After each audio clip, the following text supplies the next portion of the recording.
আসসালামু আলাইকুম, সবাই কেমন আছেন? আশা করি সবাই আল্লাহর রহমতে ভালো আছেন।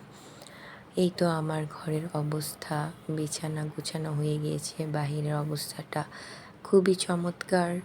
রোদ নেই, বৃষ্টি নেই, তবে একদম ছায়া একটা ভাব আর খুব সুন্দর মৃদু মৃদু বাতাস। খুবই ভালো লাগছে আজকের আবহাওয়াটা। তারপর হচ্ছে আমার ঘর তো সেম জিনিসই থাকে, এলোমেলো থাকে, অনেক সময় গোছানো থাকে। তো যার কারণে সবসময় আমি দেখাই না।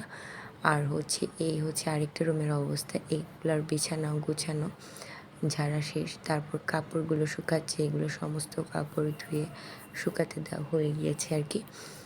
তো এই হচ্ছে আমার অবস্থা আজকের। তো এখন আমি রান্নার ঘরে চলে আসলাম।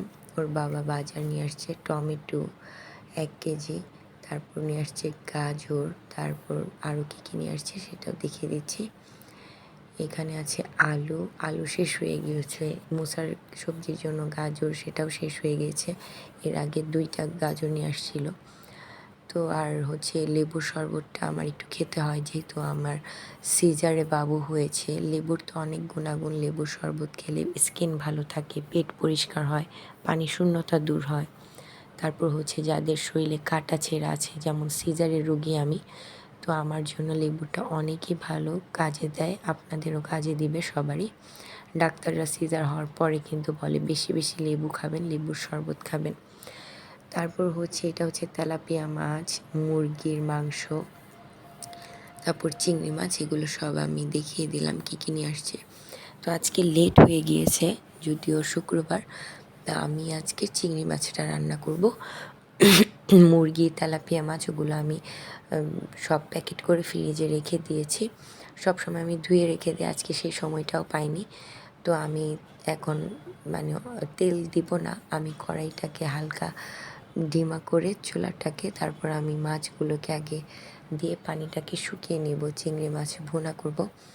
আর টমেটোগুলো বেশিরভাগই নষ্ট ছিল, তো যার কারণে ওর বাবাকে বলতেছিলাম যে টমেটোগুলো কি ফেরত দেওয়া যাবে, মানে একদমই ভালো না। আর যেগুলো ভালো আছে সেগুলো একেবারেই শক্ত, কাঁচা কাঁচা। এগুলো কবে পাকবে নাকি ভিতর দিয়ে পচে যাবে সবগুলোর মতো, সেটাও বুঝতে পারছি না। টমেটো দিলে মানে চিংড়ি মাছ ভুনাটা খুব সুন্দর আসতো, কালার, খেতেও ভালো লাগতো। কিন্তু কি আর করার, টমেটো ছাড়াই রান্না করব। আমি পানি একদম চিপে চিপে করে তারপর আমি চিংড়ি মাছটাকে আমার এই ডিম ভেজেছিলাম এই কড়াইটার মধ্যে আর কি হালকা করে ভেজে পানিগুলো শুকিয়ে তারপর আমি তেল দিয়ে ভাজবো। তেল দিয়ে ভাজা ভাজা তখন একটা মচমচা ভাজা, এই যে পানিটা শুকিয়ে গিয়েছে। সবচেয়ে সহজ আর দ্রুত কোনো মাছ যদি আপনি খেতে চান তাহলে আপনি চিংড়ি মাছই খেতে পারবেন আমার কাছে যা মনে হয়। আর ওই যে একদম যে কাচকি মাছটা বলে আর কি, তো এই মাছটা খেতে পারবেন। এছাড়া সব কেটে বা ধুয়ে ভালো করে তারপর খেতে হয় আর কি। যাই হোক, কথা না বাড়িয়ে রান্নার কাজে চলে যাই। তারপর মাছটা ভাজা শেষে আমি উঠিয়ে রেখেছি, পেঁয়াজ মরিচ সব কিছু কেটে নিয়েছি। ধনিয়ার গুঁড়া, জিরার গুঁড়া, হলুদের গুঁড়া, মরিচের গুঁড়া, লবণ, আদা রসুন বাটা। পেঁয়াজ লাল হচ্ছে, তেল দিয়ে দিয়েছি। তেলটা কম হয়ে গিয়েছে, আমি আরেকটু তেল দিব। তারপর হচ্ছে পেঁয়াজ লাল হয়ে গিয়েছে, তারপর আমি ওটার মধ্যে মশলাগুলো দিয়ে দিয়েছি, আদা রসুন দিয়ে দিয়েছি। যখন কষে এসছে তখন আমি মাছটা দিয়ে দিয়েছি। আজকে আমি এইটাই রান্না করেছি, আর কিছুই রান্না করিনি। বাসি ভাত ছিল, ডিম ভেজে খেয়ে নিয়েছি আমরা সবাই।